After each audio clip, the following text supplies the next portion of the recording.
Wanna see what it looks like when a maniac designs a family coaster? Then this video is meant for you. This is Coaster Master, and I'll be seeing you on the other side.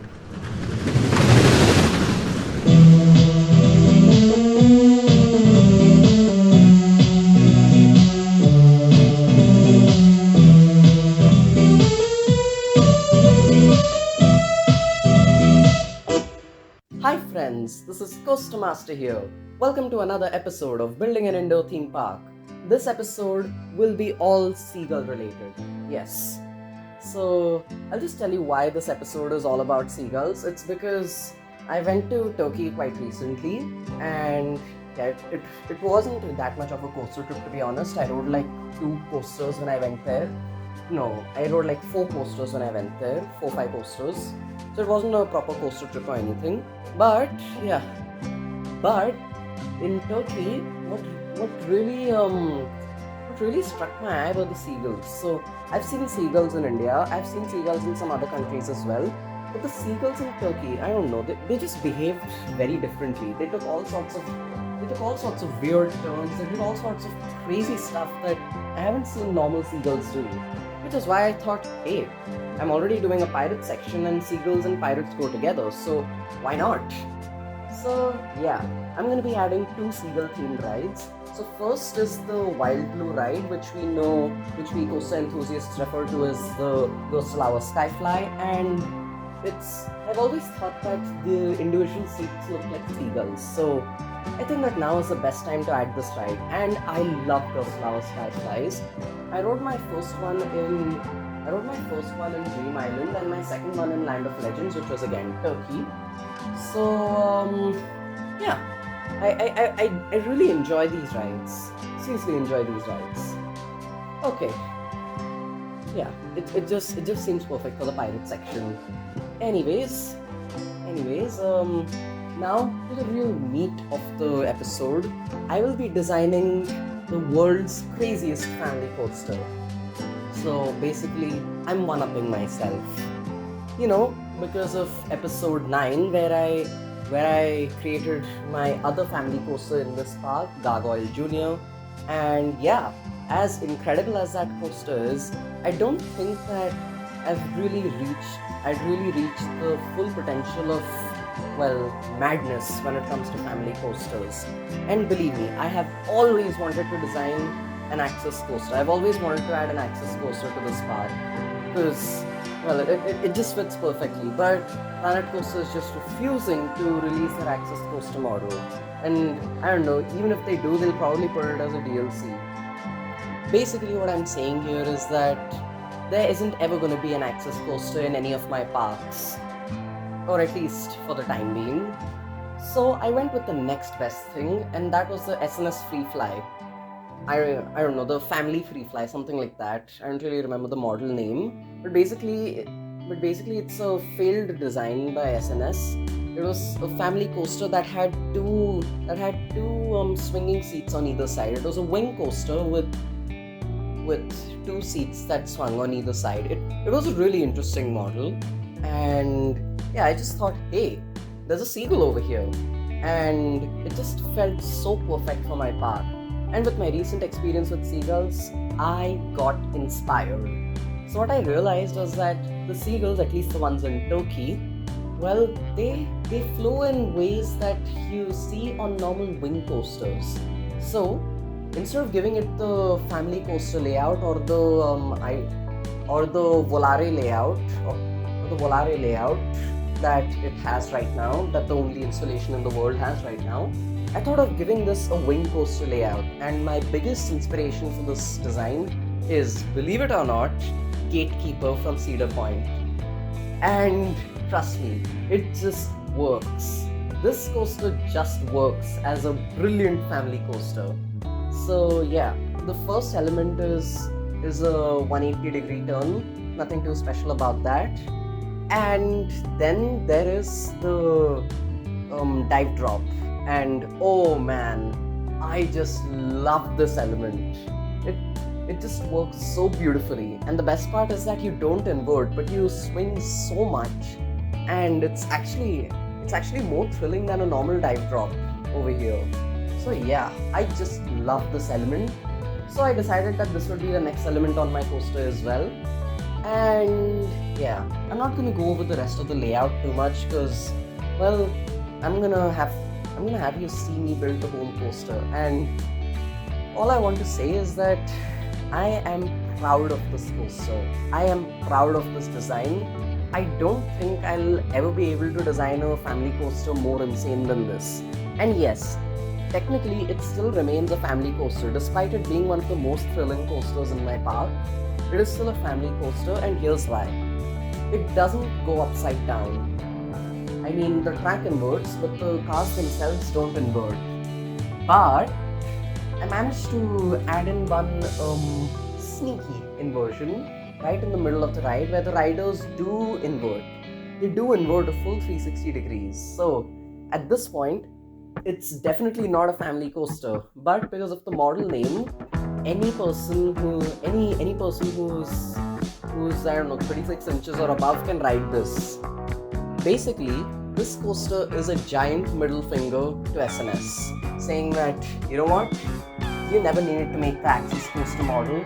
This model is thrilling enough as it is. They should have just capitalized on it. And if they had developed this model further, then just imagine the crazy creations that we'd be seeing in the world right now. I mean, it'll probably be even crazier than mine, although I kinda doubt it. I'm serious, it's just such a fantastic model to make a family coaster out of. And yeah, I don't think I'll ever be able to one-up myself for a family coaster design after this. Because this design is just so unique and it is just so perfect. I can't describe it in words. It's my magnum opus basically, and I never thought a family coaster would be my magnum opus, but well, I've proven myself wrong. Because this coaster, I really think it's a work of art. I'm not trying to brag right now. I'm being serious. This is my best design, and I don't think I'll ever come up with a design better than this. At least in a really long time.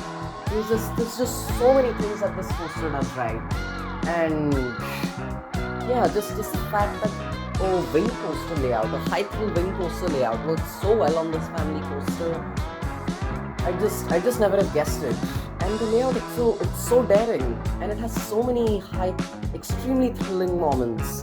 And yeah, which is why I've decided to add a separate POV of this coaster, because I'm really proud of this creation. So yeah, I don't think I have all that much else to say about this coaster. I want most of it to be a mystery to me. And yeah, I also added an ocean in my park because, yeah, sure, why not? Yeah, and I am going to be adding another coaster. I'll be putting a teaser for it at the end of this episode. But I guess you can probably see what other coaster is missing from the pirate section. I don't think I have all that much else to say now. So what I need to say is that cue the music.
that's all I have for you today. This is Coaster Master signing out, and I'll see you next time on Building an Indoor Theme Park, Part 34.